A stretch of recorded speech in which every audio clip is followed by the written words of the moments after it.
Marketing applications of perception processes. The psychology of price perception refers to the way in which consumers psychologically perceive prices.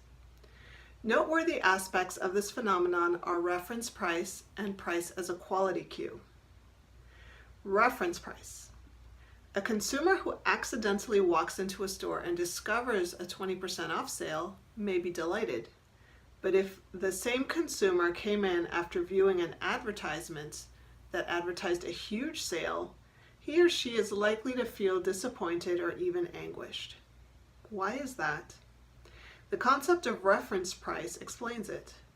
Reference price is the price consumers expect to pay. If the actual price is lower than the reference price, it is perceived as a good economic value. Now, the consumer who accidentally walked into the store had a full price reference price in mind. In contrast, the consumer who has seen advertisements stating that a huge sale would take place with huge savings would have a much lower reference price and would therefore be disappointed by a mere 20% discount. We all have some reference price in mind for any given product or service. This is referred to as the internal reference price, the price we believe to be the right price.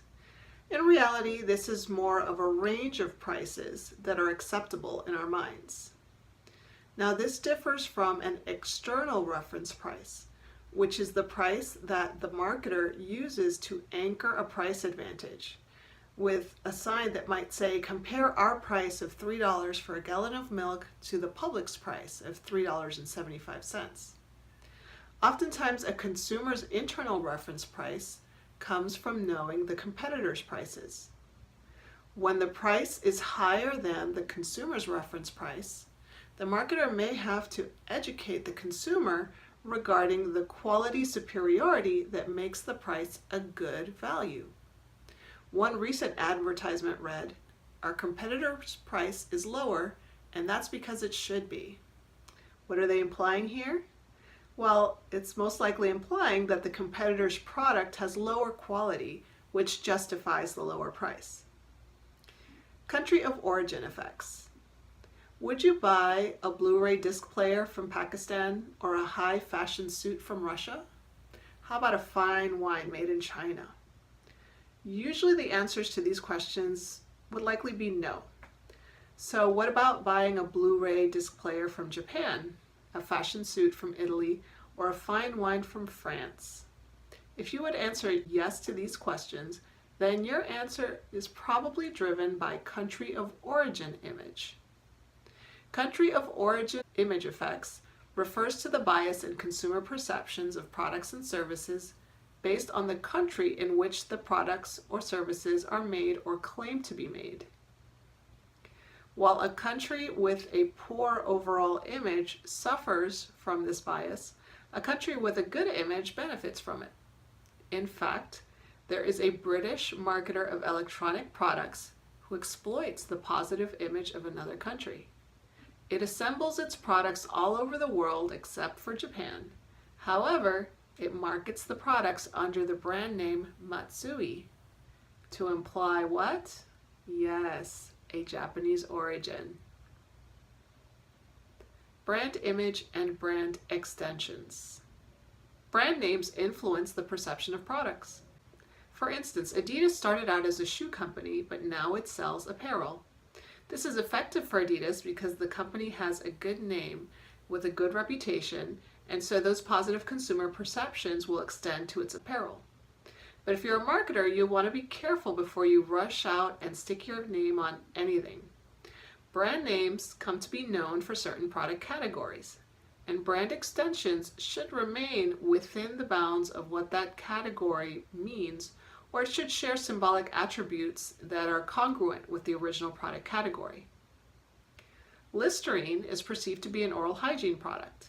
The company is well known for its mouthwashes, and if it brought out a product extension into the toothpaste category, it would be easily assimilated and accepted by customers. Perceptual maps and positioning.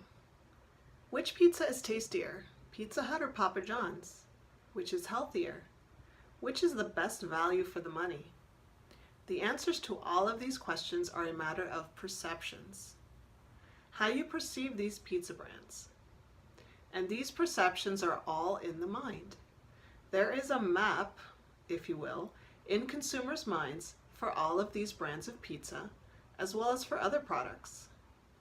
What marketers do is capture the consumer's mental map on paper, like a photographer of the mind, creating perceptual maps.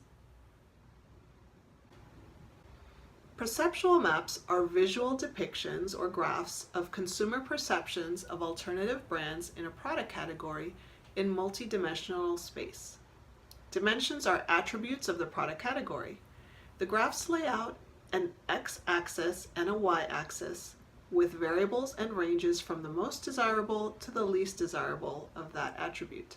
In the pizza example, the attributes might be taste, healthiness, price value, and so on. Thus, the number of dimensions could be as many as the number of attributes. For ease, we usually draw these maps into dimensions 2 at a time along an x and a y axis, covering all attributes with 2 attributes at a time. If 2 different groups of consumers drew maps for a given pizza brand, you would notice significant differences between the groups. Some consumers may never have even tried some of the pizzas, but they still have some perceptions about it based on impressions or on what they've heard, and these are just as real to them as actual experience.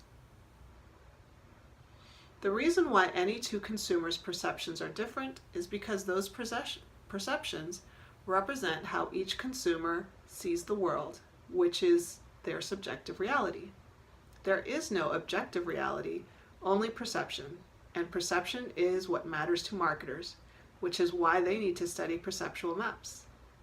In this next video clip, Apple's founder Steve Jobs uses a perceptual map to describe the new space in consumers' minds that the iPhone was designed to occupy. Today, Apple is going to reinvent the phone. And here it is.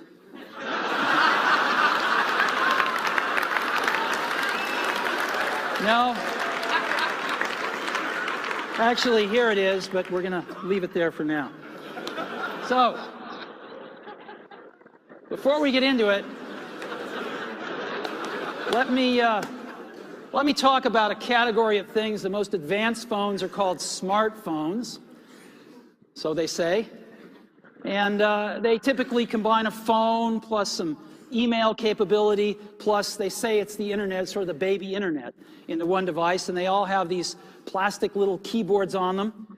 And the problem is that they're not so smart, and they're not so easy to use. So if you kind of make a Business School 101 graph of the smart axis and the easy to use axis, phones, regular cell phones are kind of right there. They're not so smart, and they're not so easy to use. But smartphones are definitely a little smarter, but they actually are harder to use. They're really complicated. Just for the basic stuff, people have a hard time figuring out how to use them. Well, we don't want to do either one of these things. What we want to do is make a leapfrog product that is way smarter than any mobile device has ever been and super easy to use. This is what iPhone is. Okay?